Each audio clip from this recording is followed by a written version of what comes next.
Alam mo ba, na kahit mahiyain, pwedeng maging bayani?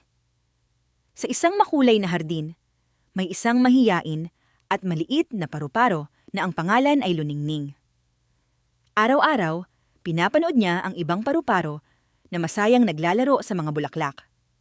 Pero palagi siyang nahihiya. Sabi niya sa sarili, "Hindi ako kasing ganda nila.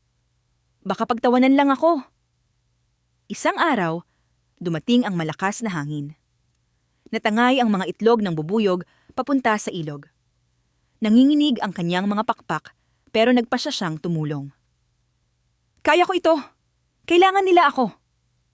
Lumipad si Luningning sa gitna ng malakas na hangin. Bitbit ang munting itlog pabalik sa ligtas na pampang. Lahat ng insekto ay pumalakpak at nagpasalamat kay Luningning. Siya ang kanilang bayani. Mula noon, masaya na siyang nakikipaglaro sa iba. Hindi na siya natakot. Dahil ang tunay na tapang ay ang paggawa ng tama kahit natatakot ka.